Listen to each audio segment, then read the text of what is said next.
Welcome to Brother Miller's Notes. I'm so glad you're with me today as we study the last book of the Old Testament, Malachi.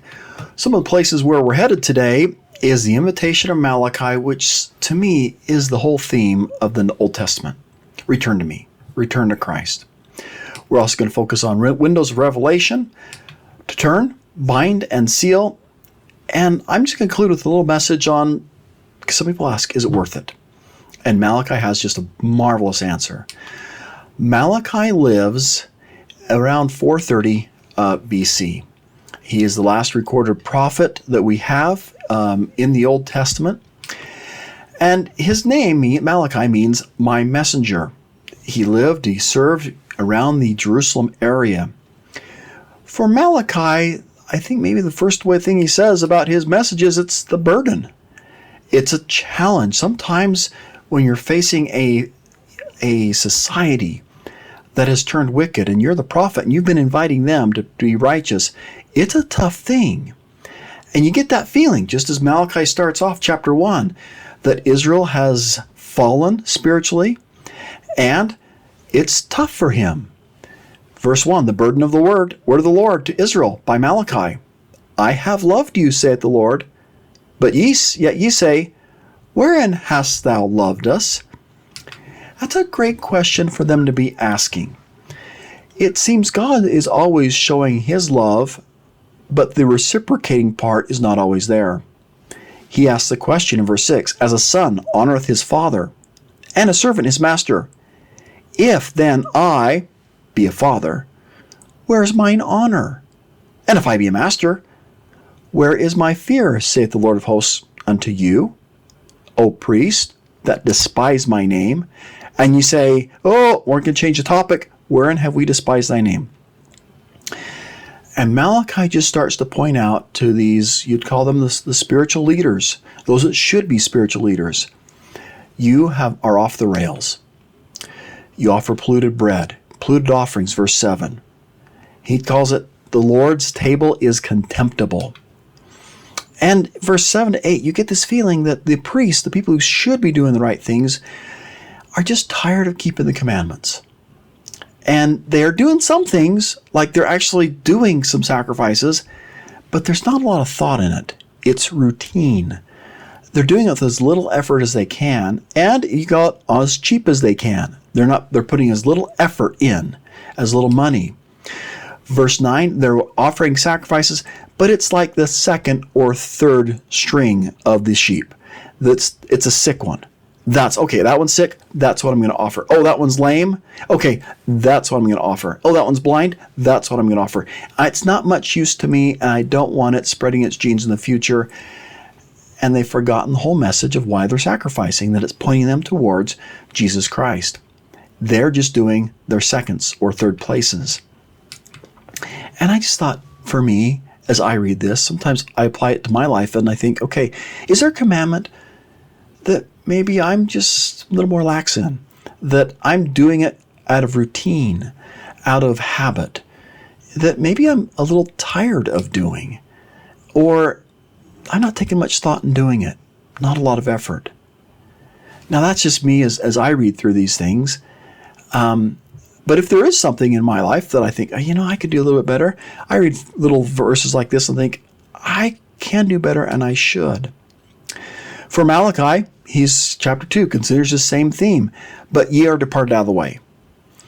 Ye, leadership, who should know better, have caused many to stumble at the law. Ye have corrupted the covenant of Levi, saith the Lord of hosts. And skipping to verse 10, have we not all one Father? Hath not one God created us? Why do we deal treacherously every man against his brother by profaning the covenants of our fathers? There's a theme here. You had an agreement with me. You had a covenant with me, and you've abandoned it. You've left it. You've left me. And not only that, you're influencing people. Whatever the reason is, you're influencing them to step away from me. That was Ben Prophet's big fear, is that maybe sometimes the Lord will hear us and love us and bless us enough that we will forget Him. We'll step away from Him. We'll depart out of the covenant path.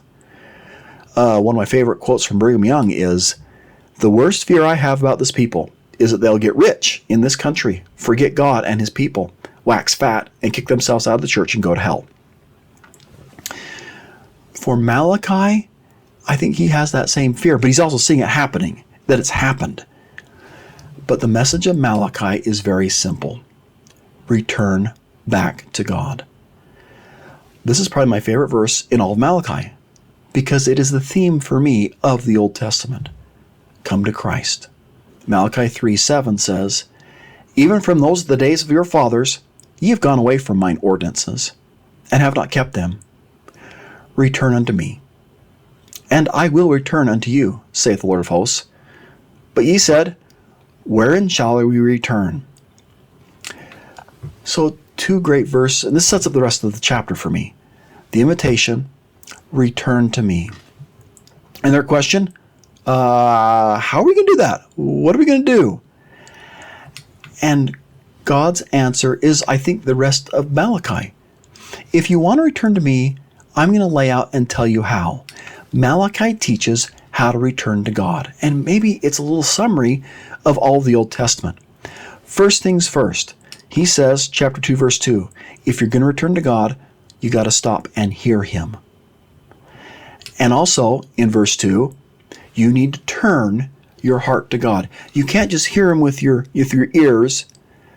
You can't just know it in your mind. It's got to sink into your heart. And you have to allow God to cleanse you. We may use the word on our part, repent. And God, or Malachi, is going to use some ways that how God cleanses, some analogies that's going to be very instructive for us. And then if you want to return to God, accept God's ordinances. Accept that covenant path, because it comes back to him. So Malachi chapter 2, verse 2 says this, if you will not hear, and if you will not lay it to heart, so there's two things you got to do. You got to hear God. You got to take God to your heart. But if you don't, the end of verse 2, to give glory to my name, saith the Lord of hosts, I will even send a curse upon you, and I'll curse your blessings. Yea, I've cursed them already, because you do not lay it to heart. If you want blessings in life, listen to God. Bring him into your heart. Allow the window, the door of your heart to be opened. I love that emphasis. Hear God. Invite him into your heart. You need to invite him. And then Malachi just says, here's some ways to help you hear God. And I see this theme throughout chapter 2. Here's how to hear him. Here's how to invite God into your heart. First, verse 4, the covenant. When you make a covenant with God, it shows you're listening, and it helps bind you to him and bind your heart to his. You have a feeling in verse 5. It's a promise. Every covenant you make with God is going to bring you life and peace. You can know it in your mind and feel it in your heart. And then he just encourages, you want to come closer to God? Speak the speak. You got to have that truth in your hearts, in your mind, in your mouth. That's verse 6. And stay away from iniquity in your lips. But you also not just need to talk the talk, but walk the walk. Walk with God. Let your actions be in peace and equity. That's verse 6. But there's also an invitation to be an influencer in a age of influencers, to turn many away from their iniquity. Do what you can to help others hear God and invite God into their heart. And wherever you are, verse 7, share your knowledge with other people. Share with them the hope you have in Christ. And the invitation, verse 7, seek the law. Seek what God has had to say by his spokesman, by his word, by the revelation. And pay attention to the messenger of the Lord of hosts, verse 7. And you may ask, who's that messenger? Malachi chapter 3, verse 1 says, behold, I will send my messenger, and he shall prepare the way before me. And the Lord, whom ye seek, shall suddenly come to his temple. Even the messenger of the covenant, whom ye delight in. Behold, he shall come, saith the Lord of hosts. When you read through the New Testament, Matthew's definitely just narrowing in on this verse, saying this definitely applies to John the Baptist. He was a messenger. He prepared the way for Jesus Christ. He prepares the way for the covenant. But in a very similar way, just as John the Baptist was there to prepare the way for Jesus Christ's first coming, he has another messenger who has come to help prepare the way for the second coming, Joseph Smith. Elder Bruce R. McConkie wrapped both those ideas into one quote when he said, "John the Baptist did this very thing in the meridian of time, but it remained for Joseph Smith to perform the glorious work in our day. He is the latter-day messenger who was sent to restore the gospel, which itself prepares a people for the return of the Lord." Another thing that helps us to hear God and put God into our hearts, to return to God, is we need to allow Him to cleanse you. And Malachi uses two different images to help us understand that. In chapter 3, verse 2, "Who will abide the day of His, Christ's coming? Who shall stand when He appears?" And here's the answer. You want to be able to be there and stand when Christ comes? For He is like the refiner's fire and the fuller's soap. And let me finish verse 3. "And He shall sit as a refiner and purifier of silver, and He shall purify the sons of Levi and purge them as gold and silver, that they may offer in the Lord an offering in righteousness." Two different analogies here. First, it is like a refiner's fire, that purging of elements not gold and silver out of it. You get that process when you have a furnace, a hearth that just is raised in temperature. It can't be raised too much or it burns everything off. There's a specific temperature that they set. And then when you get the ore, it's melted down.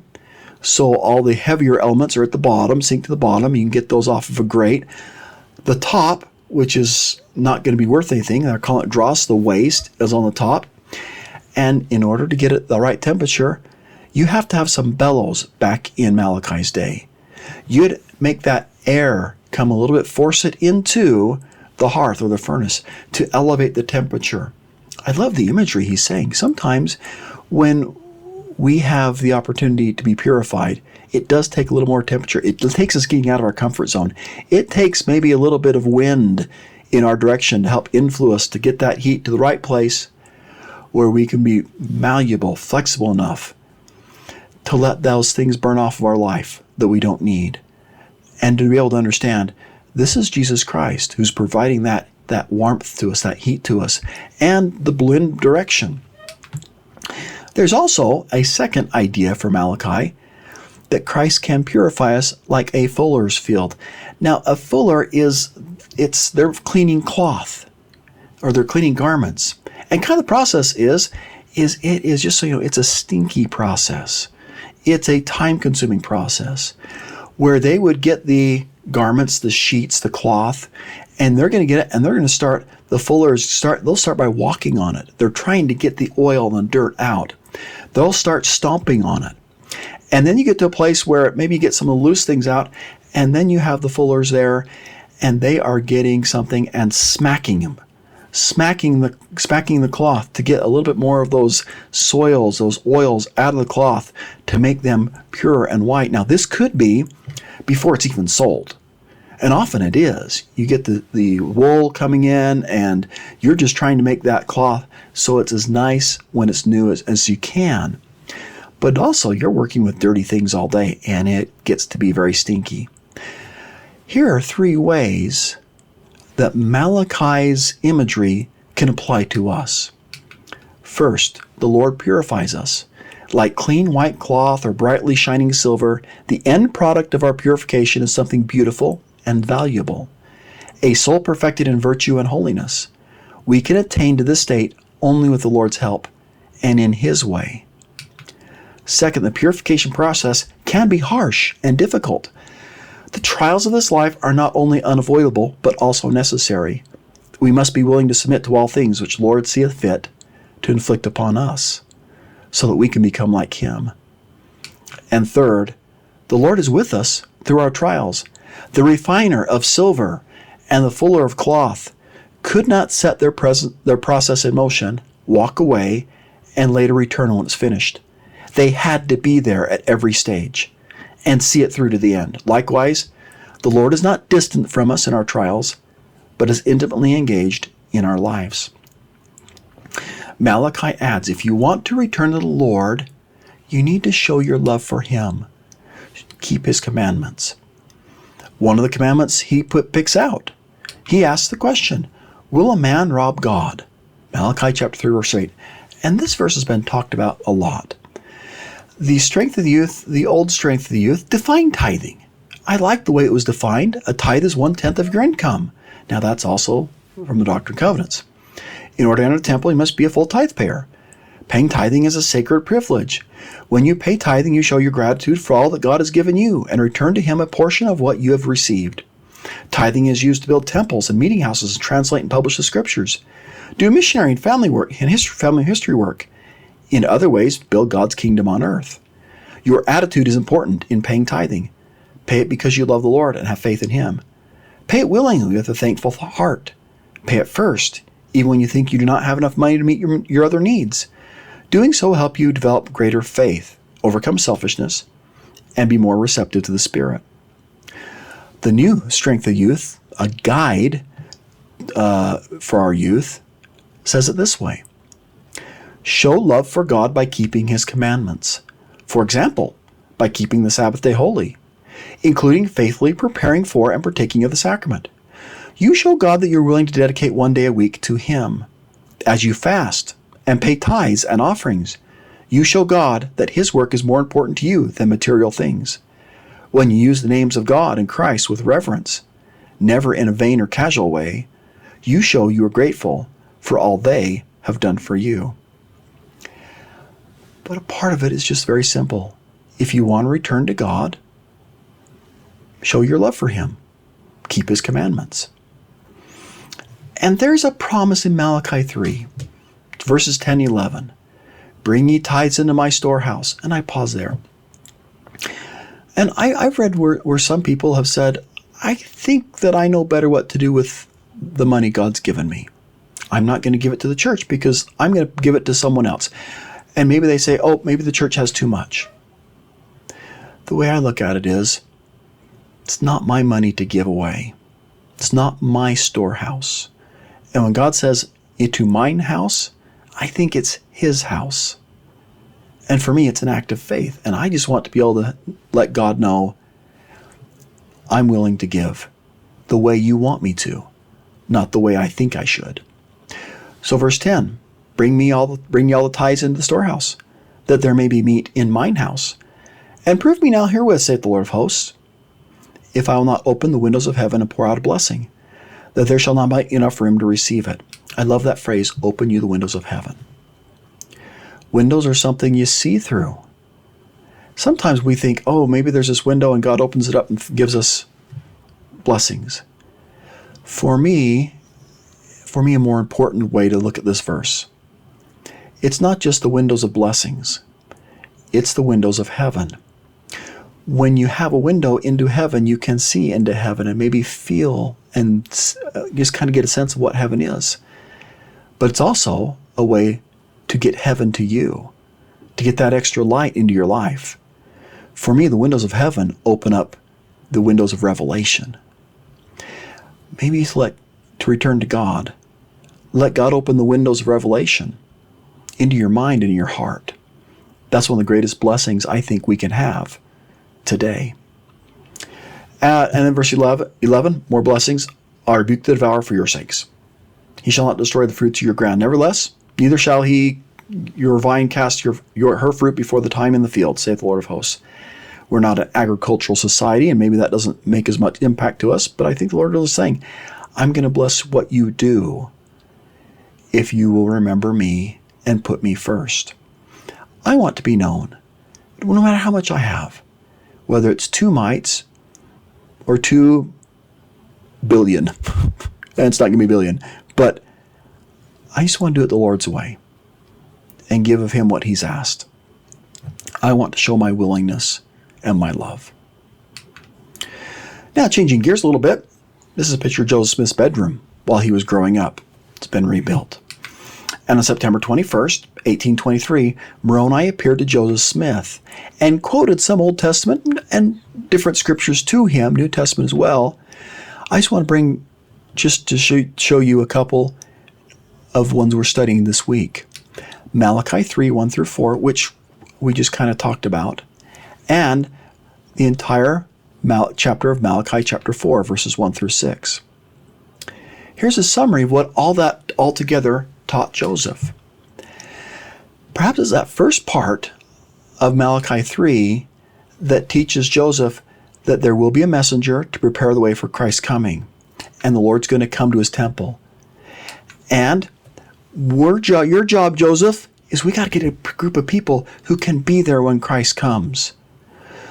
So in part, Moroni is quoting Malachi to say, Joseph, here's your calling. You are preparing the way for Jesus Christ and to prepare people to enter in the temple, to prepare people for the second coming. Chapter 4, verses 1 through 6 talks about the second coming, the proud and wicked will be burned to stubble, and Elijah will return before that great and dreadful day. Moroni uses Malachi to teach Joseph Smith the calling of a prophet. He teaches him that the priesthood and the sealing keys have to be restored. And there's a destruction and purification process that's going to happen before and during the second coming of our Savior Jesus Christ. He also uses Malachi to teach there is a promise that the faithful will be delivered and they will be healed, that Christ will come with healing in his wings. Chapter 4, verse 2. And he used Malachi to teach, here's the end goal. Christ is coming. Let's get prepared for him. There will be the faithful with him. And in the events leading up to the premillennial and millennial state of the faithful. Malachi chapter 4, verse 5 says, Behold, I will send you Elijah, the prophet, before the great and dreadful day of the Lord. I don't think it's coincidence that he quotes this to Joseph Smith. I think it's very personal. I will send you Elijah the prophet. Before the second coming, Joseph, he's coming to you. I don't know that Joseph understood it that way, but that's the way it turns out. There are sometimes people ask in the world, are we still waiting? We know the answer to that. Section 110 of the Doctrine and Covenants where Elijah returns. But here's just a comment from a Jewish source where they still feel they're waiting for Elijah to come preparatory to the second coming of Christ, or for them the first coming. Quote, the climax of Elijah's activity is his appearance shortly before the messianic time. He is appointed to lead aright the coming ages, to restore the tribes of Jacob, says Ben Sira of him. In the second half of the first Christian century, it was expected Elijah would appear shortly before the coming of the Messiah, to restore the family to the purity which in the course of time had become doubtful. When the Archangel Michael blows his trumpet, Elijah will appear with the Messiah, whom he will present to the Jews. And every Passover, there is still the feast today, where Jews around the world will say, are we still waiting for him? For them, they set an extra place at Passover in anticipation of this great event, when Elijah will come in preparation for Christ coming in his power and glory. What they didn't realize is that as Elijah really did come, and while Jews around the world were celebrating Passover, Elijah did come to Kirtland, Ohio, to a temple in Kirtland suddenly, and to a prophet, Joseph Smith, and gave him the keys to the sealing power. Malachi 4:6 says this. And he, Elijah, shall turn the hearts of the fathers to the children, and the hearts of the children to their fathers. And I do love what Joseph Smith added with this. He said, now the word turn here should be translated bind or seal. He, Elijah, part of the sealing power, is going to bind or seal the hearts of the fathers to the children, and the hearts of the children to their fathers. President Joseph Fielding Smith, as a prophet, said, if Elijah had not come, we are led to believe that all the work of past ages would have been of little avail. For the Lord said the whole earth under such conditions would be utterly wasted at his coming. Therefore, his mission was of vast importance to the world. It is not the question of baptism for the dead alone, but also the sealing of parents and children to parents, so that there should be a whole and complete and perfect union, a welding together of dispensation, and keys and powers and glories from the beginning down to the end of time. If the sealing power were not on the earth, then confusion would reign and disorder would take place in order that day when the Lord should come. And of course, this could not be, for all things are governed and controlled by the perfect law in the kingdom of God. I love the way more recently President Henry B. Eyring has taught this. Many of our ancestors died never having the chance to accept the gospel and to receive the blessing and promises you've received. There are more temples across the earth than there have ever been. More people in all the world have felt the spirit of Elijah move them to record the identities and facts of their ancestors' lives. There are more resources to search out in your ancestors than there have ever been in the history of the world. The Lord has poured out knowledge about how to make that information available worldwide through technology in a few years ago that would have seemed a miracle. When you are baptized, your ancestors look down on you with hope. Perhaps after centuries, they rejoice to see one of their descendants make a covenant to find them and offer them freedom. In your reunion, you will see in their eyes either gratitude or terrible disappointment. Their hearts are bound to you. Their hope is in your hands. You will have more than your own strength as you choose to labor on to find them. One of the great messages this week is that the sealing power has been restored. Elijah did come, and we're able to turn our hearts, to have our hearts bound and sealed to our ancestors. Now I add one last thought. Sometimes we live in a day where people just say, is it all worth it? They ask that of Malachi as well. Verse 14, they asked Malachi, ye have said, is it vain to serve God? And what profit is it that we've kept his ordinance, that we've walked mournfully before the Lord of hosts? Rephrasing modern day terms, is it worth it to stay on the covenant path? And Malachi just saw our day. When people ask today, is it worth it to keep his ordinance, to remain on the covenant path? I'll add verse 15, I put it up here. And now we call the proud happy. Yea, they that work wickedness are set up. Yea, they that tempt God are even delivered. That's what we say. You know what? The people who are proud, they look so happy. Those who are wicked, they're so blessed. And those that are like out there doing whatever they want, and they're doing it, they're saying my way, not God's way. Man, they're delivered from everything. I love Malachi's answer. Is it worth it? He gets this from God. And they, those who stay on the covenant path, shall be mine, saith the Lord of hosts, in that day when I make up my jewels. And I will spare them, as a man spareth his own son that serveth him. That word, your jewels, I'll make up my jewels. You're going to be my jewel. Jewels could be translated valued property or possession, or royal treasure. Staying on the covenant path, returning to God, being with him, makes you part of that royal treasure of his. You're valued of him. You are his. Well, just some teaching thoughts as you finish the Old Testament.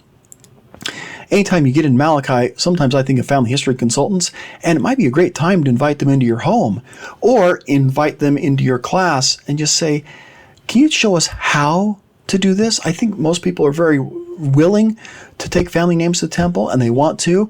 And now it's just like a click of a button, 1 or 2 clicks, and you can have a name ready to print out and take to the temple. We've been so blessed with what these technology gurus have done for us with family history work. And maybe the thought is, okay, is it worth it? We've all paid a price this year as we've done the Come Follow Me study. We've paid a price as we've studied the Old Testament.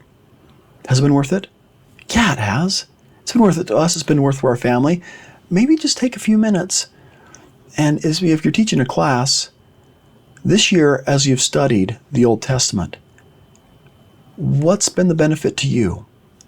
What lesson through the entire year has been stand out to you that really blessed you? How has the Old Testament simply helped you return to Christ? Because I think that's the way we start out the Old Testament and we finish the Old Testament. It is a testament of Jesus Christ. Thanks for spending some time with me today. Have a great day. Keep smiling.